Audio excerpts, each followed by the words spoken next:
Well, good evening and welcome to I Write. This is the last show in the series, but don't worry, we will be back.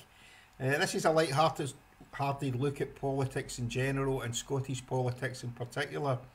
Over the next half hour or so, we'll take a wee look at what's happening currently and anything else that's caught our eye recently. Show's hosted by myself, Graham Dallas, and the one and only our great poet, Mr. Sean Moore. Over to you, Sean.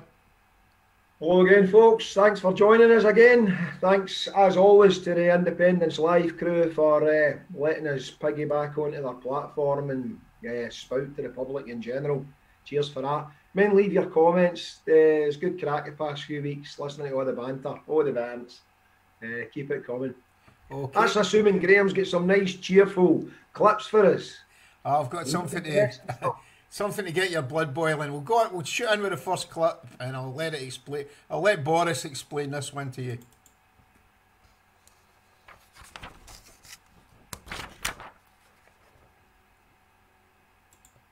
Contact tracing.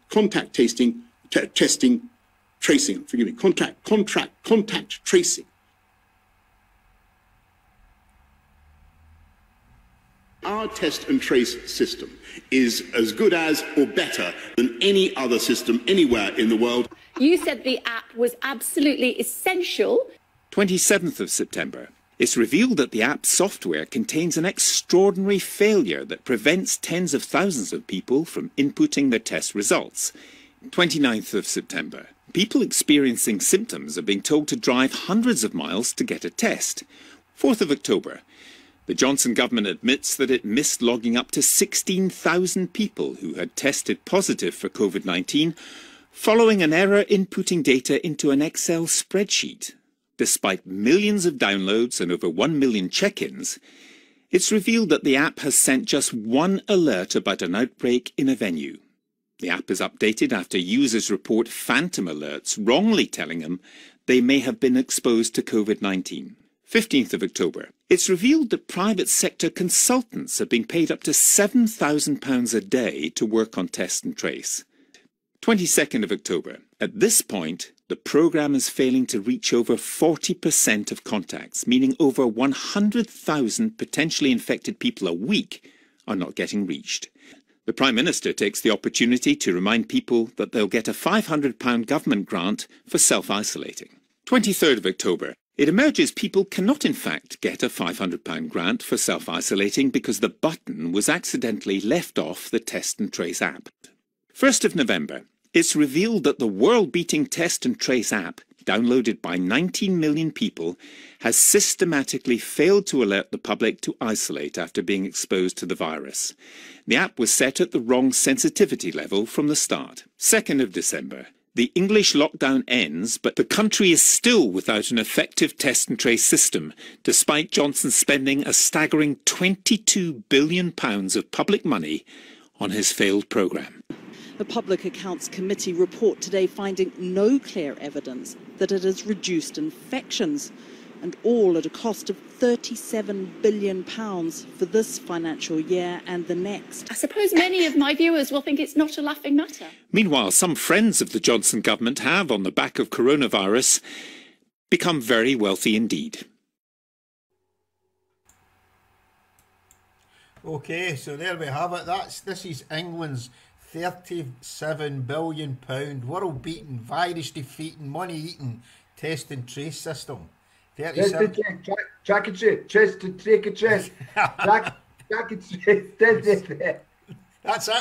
the one. Mind Jim Murphy get crucified for his fundily. Aye. There's Boris making him sound like Eminem there, man. But that's just Boris, isn't it? He can say track and trace, test and trace fine. This guy done Latin and Greek and all that at Eton, among other things. He could say that if he wanted to, but it's just, I'm a clown. Laugh at me, but don't notice what I'm doing in the background. 30, but he's been doing a lot. You know, that they've been dodging this one, but, you know, 37 billion, we just throw that figure out there. Do you know, and it was the missus that said to me, do you have any idea how much 37 billion is? And I think, so then you start to think about it.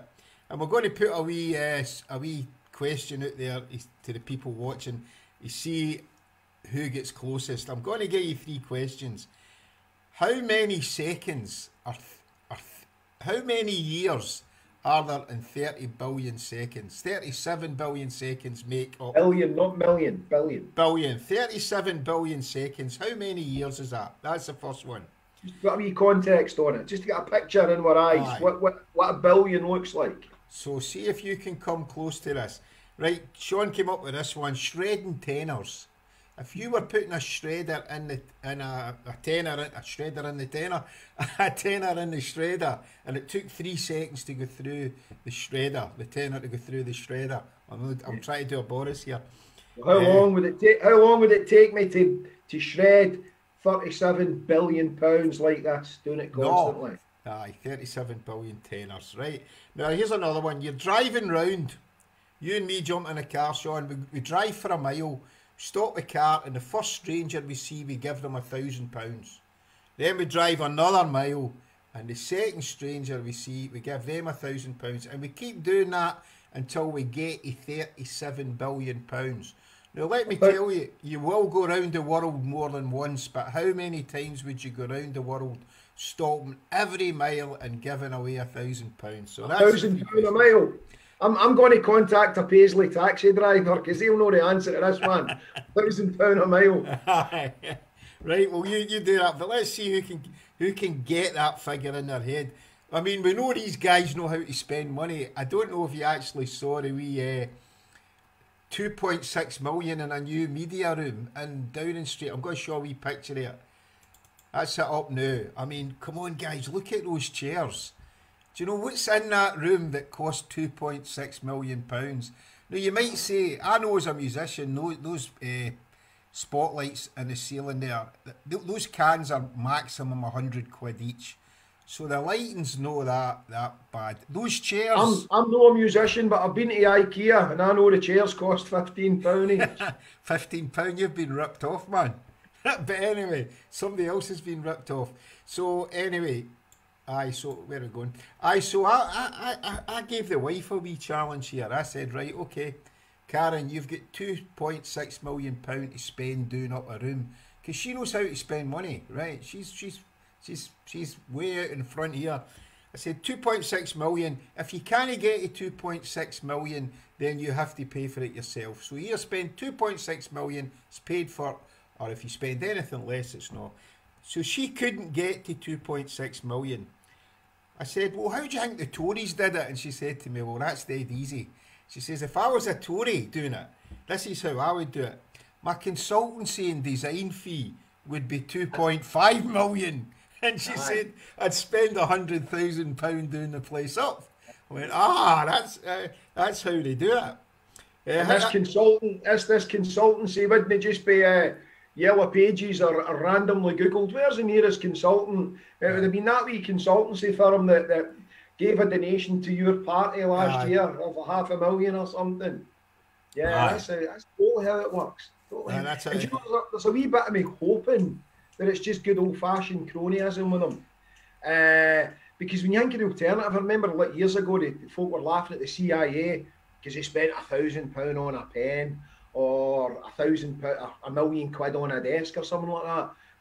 But it wasn't that they were being careless with the money. It was that they were having to disguise. It was creative accounting. Like, we can't say that we've gave these guerrillas in South America £1 million to buy weapons, so we'll just say that we spent it on office furniture. So I'm just hoping it's good clean cronyism and it's no maybe to pay for, I don't know, 77th Brigade bots in Scotland or something like that. That might be, aye. Right, let's get back to the how much is £37 billion. Did we get any answers in there? With a few, I mean, folk are saying like 1,500 times around the world. Jim McIntyre, I think he must have used a calculator because he's been pretty definite. 1,137 years.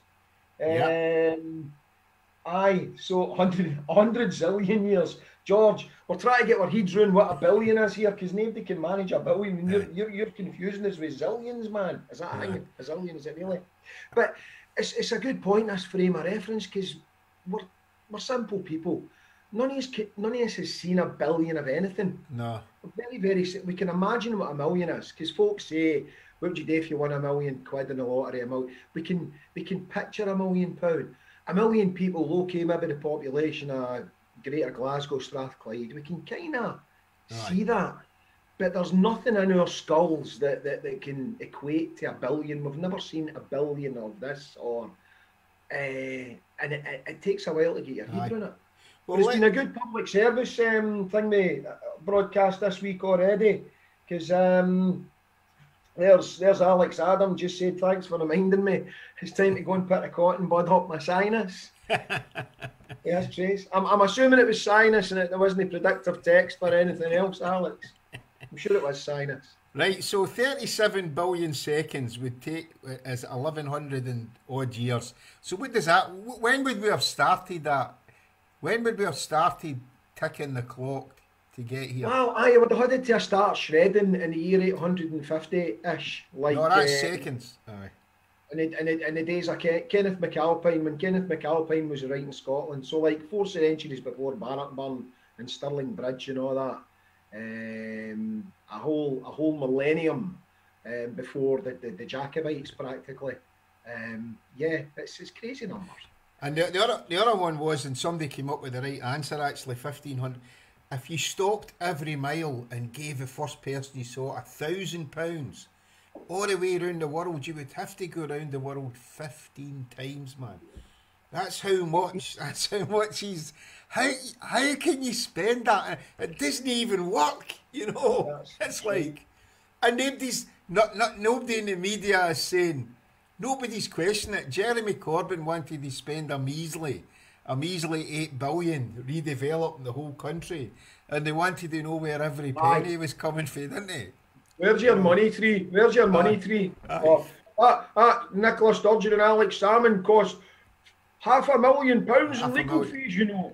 I know. I mean, that could have gone a 50 the way to doing up a media suite, you know. Aye, that could have about half a dozen chairs for Boris Johnson.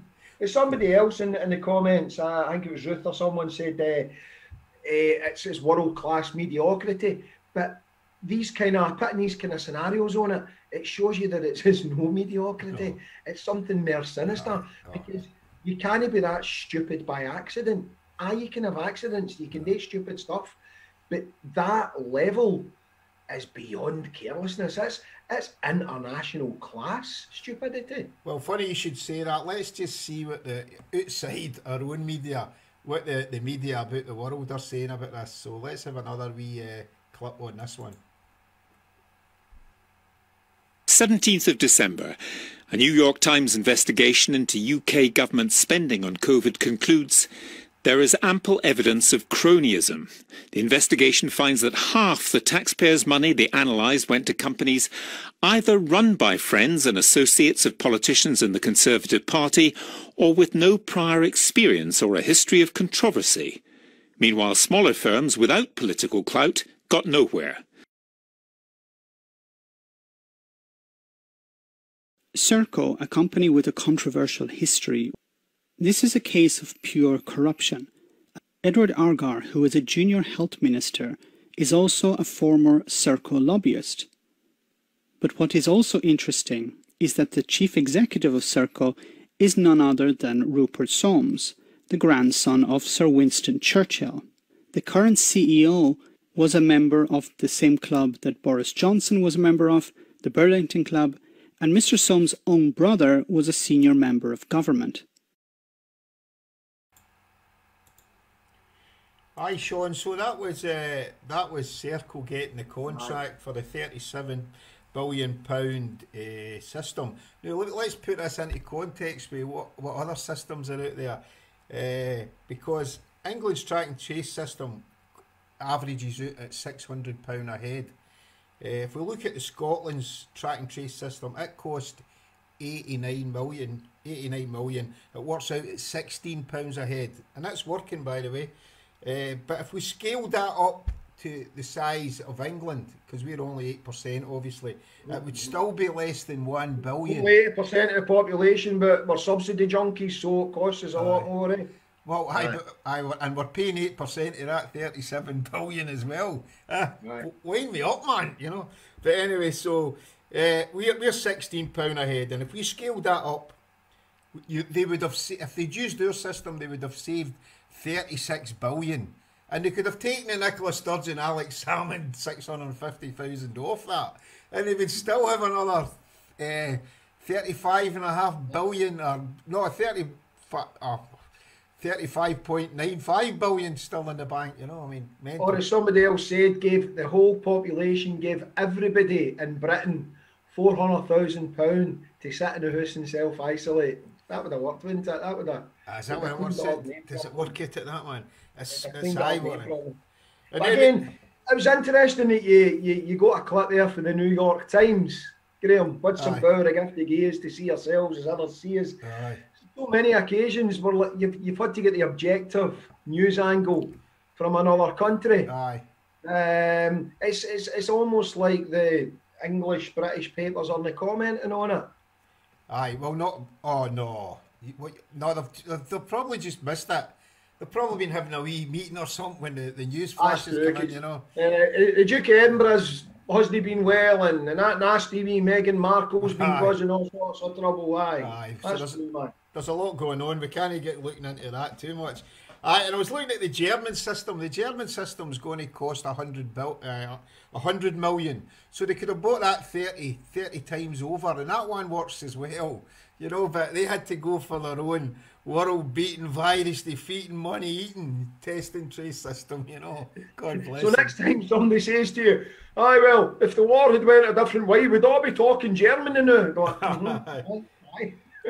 Vorsprung durch Technik. Great, bring it on. But the thing is, I didn't realise, you know, they got this unopposed, and you pointed out to me actually earlier on that their only competition's out the game at the moment, G4, and I didn't realise why, but maybe you... I was like, I mean, basically, if you're going to give a gig like this, it's either going to be Circle or G4S, and they're the ones that do all the kind of what used to be the preserve of the police and the courts and the civil service and all that. And I thought that's good. G4S aren't getting a gig anymore, because that's Theresa May's husband is the main stakeholder with G4S. It's like, do we get Theresa's husband, or do we get Nicky Soames's brother? Who's in favour this month? Man, you know, you can't... Poor Theresa, she done her job. She took the flak for the whole Brexit thing. Storming the media with that. Made a clown of herself dancing over in Africa or whatever, like a robot. Put herself in the firing line, done a job, took the flak, paved the way for these asset strippers to just go mental after Brexit. And that's it, she's bombed it. Her husband's still getting a wee turn because Nicky Soames got a pal that owns a chocolate factory in Devon. But so anyway, that's it. So why did they do it? Why? I mean, why? Everybody else went to their own public health people to build their to develop their track and trace, because obviously they had the experts in there. So we had to kind of figure out how come they went to the private sector. We kind of know, but this is another wee short clip I'm going to play that kind of explains that. A leaked email from the chief executive of Serco reveals how he doubted the scheme would evolve smoothly, but said he wanted it to cement the position of the private sector in the NHS supply chain. Now, what do these people need to do before people realise that they're just stripping assets? What do they need to do? Do you know, we keep seeing them selling off the NHS. They sold off all the cleaning. They get rid of all the matrons. They've just slowly been taking chunks out of it. And then they interview them on the telly and they give it, no, the NHS is safe in their hands. And everybody goes, oh, that's all right then. I'll vote for them the next time because the NHS is safe in their hands. And even they're telling you.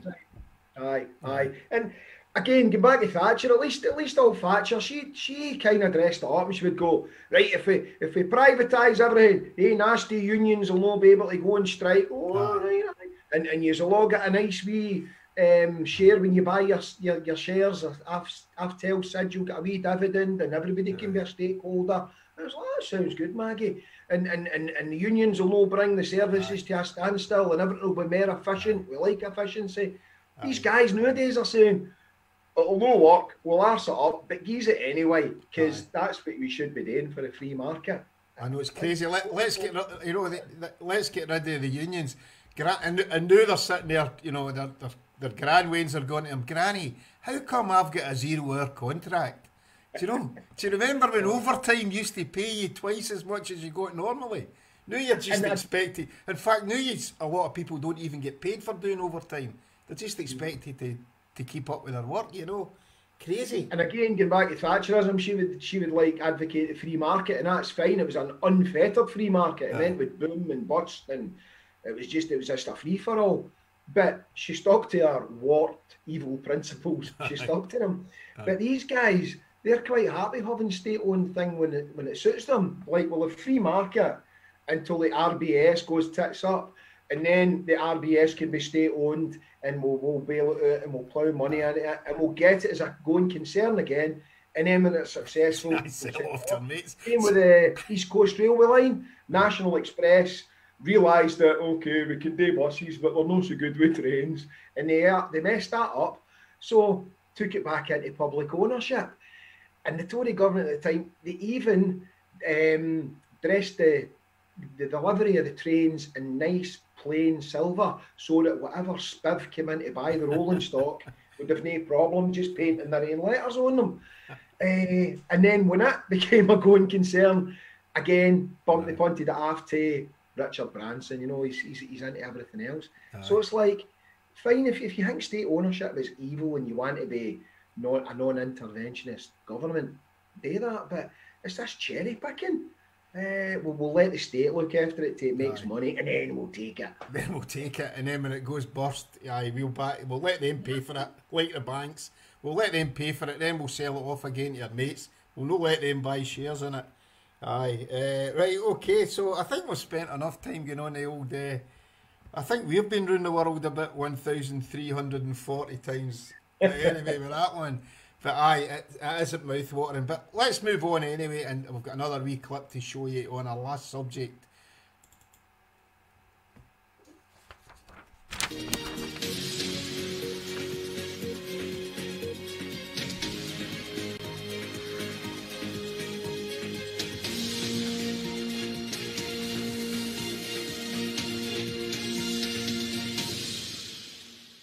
This is the news that Boris Johnson, Prime Minister of the United Kingdom, was found guilty in the High Court of misleading and lying to Parliament. I'll now hand you over to the BBC to see how they reported it. We're going to be joined now by Douglas Ross, the leader of the Scottish Conservatives. What's very clear from the evidence that has been released today is that Nicola Sturgeon has misled Parliament. She's lied to the people of Scotland. This is the news that the BBC allowed Douglas Ross, the leader of the Conservatives in Scotland, to lie on national television. The documents that Douglas was referring to did not make it clear that Nicola Sturgeon misled Parliament. Did not make it clear that Nicola Sturgeon lied to the Scottish people.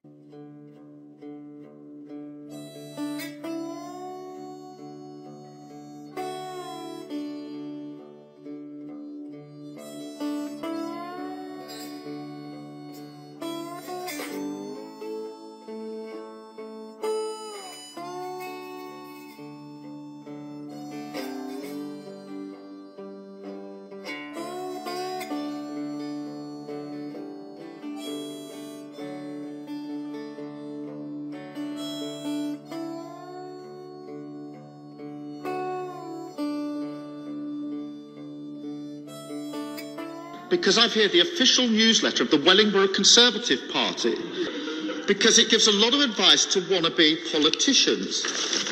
It says this: say the first thing that comes into your head.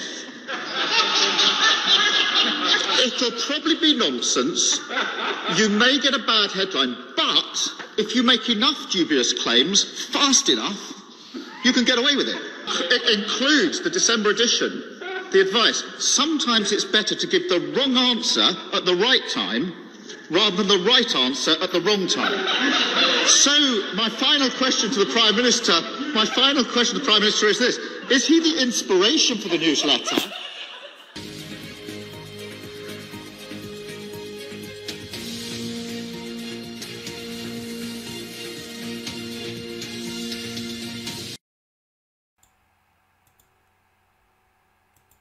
Okay, so there you have it. That was the death of mainstream media. Before we start, Yeah, Sean.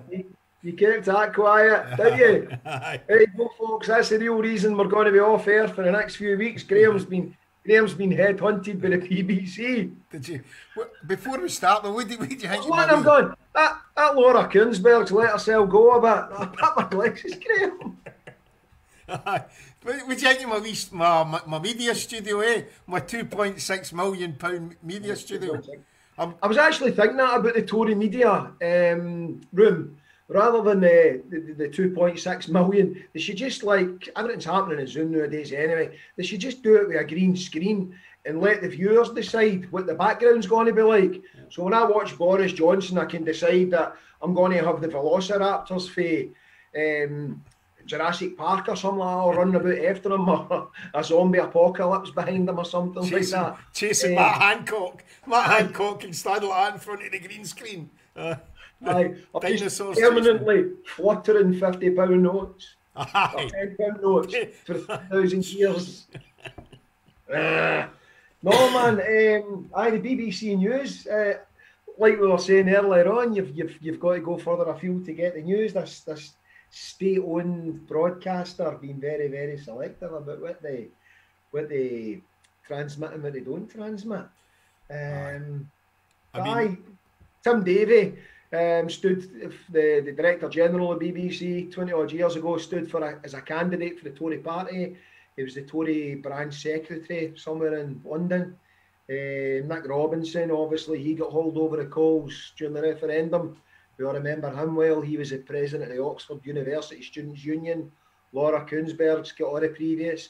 Sarah Smith. We can't have a Tory preaching in Scotland, but we'll get a Labourite. It's the same, twin cheeks, you know. So that's what the impartial, serious news team is packed with for the top down. What chance have we got, man? I mean, I know it's been a busy news period, right? I understand what you're saying, Sean. Prince Philip was in hospital. Prince Philip's okay, I know, he's really... You know, and Meghan Markle was kicking off. So I know, but I mean, for them to miss the Office of National Statistics saying that Scottish exports is doing 83%, do you know, I can understand. I know there is a lot going on, but surely they could have just done a wee bit at the end. Tell us about it. Because it's a big percent. Again, we've been talking about numbers a lot tonight, but if somebody was to say exports are down 2% or up 2% year on year, you're looking 2%. 2%. That's a lot. 83 is a lot, man. That's newsworthy. I'd have thought so. No. You'll probably get it in the New York Times, right enough, you know.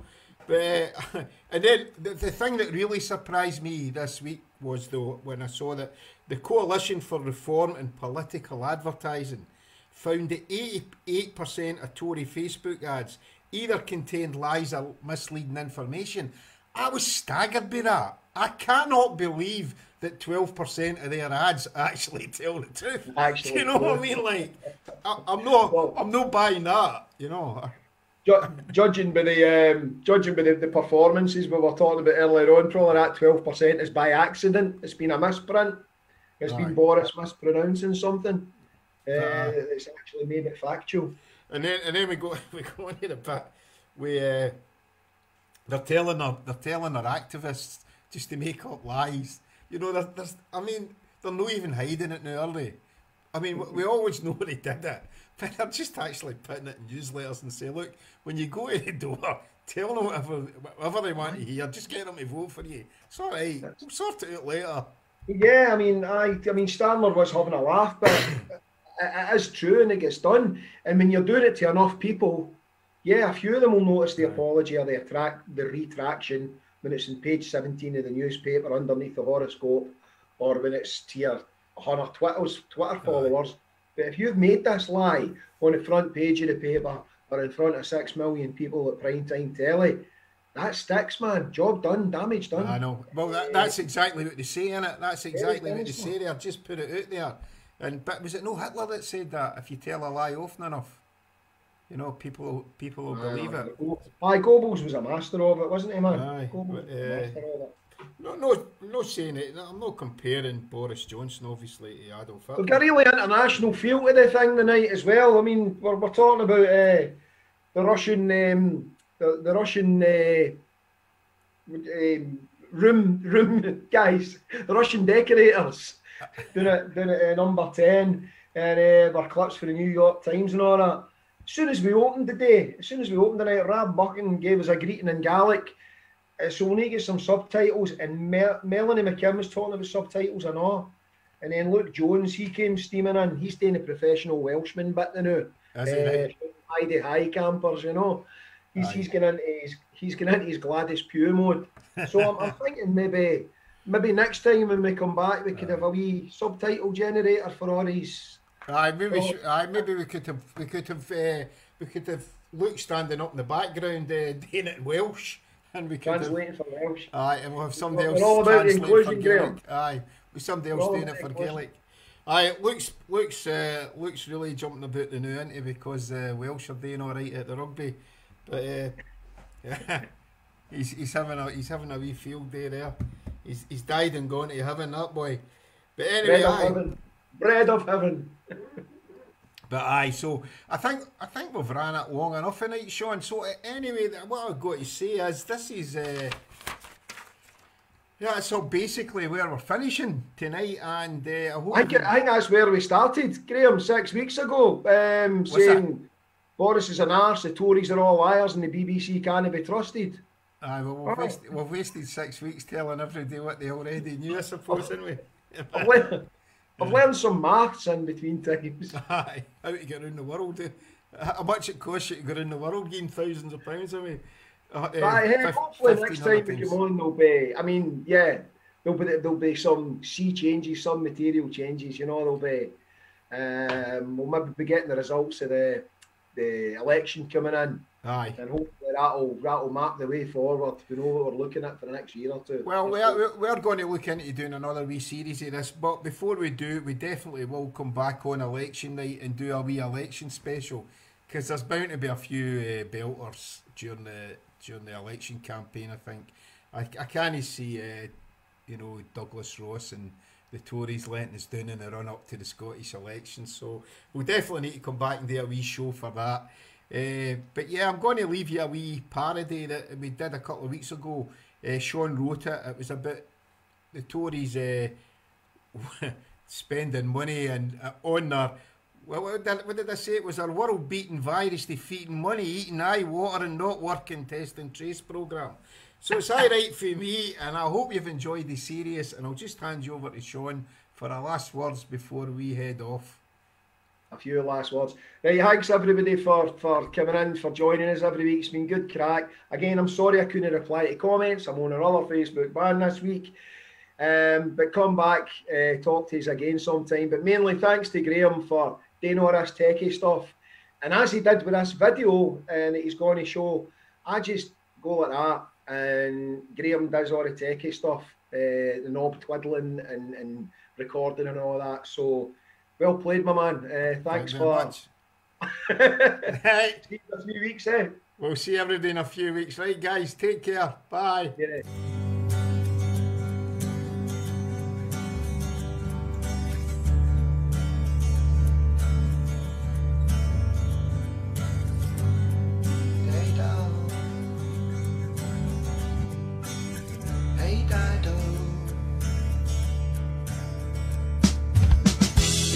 What a time it's been with these corona blues. Sometimes scared to switch on TV or radio news. Sick of a leader who doesn't have a clue. Chasing you.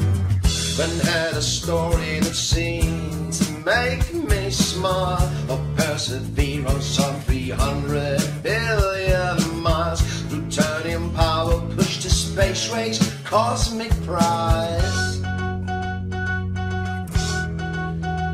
There's a Martian space. He'd like one day to meet us and show us who won the race. It cost $2 billion to land on this place, but still that's 10 times cheaper than a Tories track and trace. He told me, you let the Tories do it, and the Tories blew it. Tell me, are you? Yes, yes.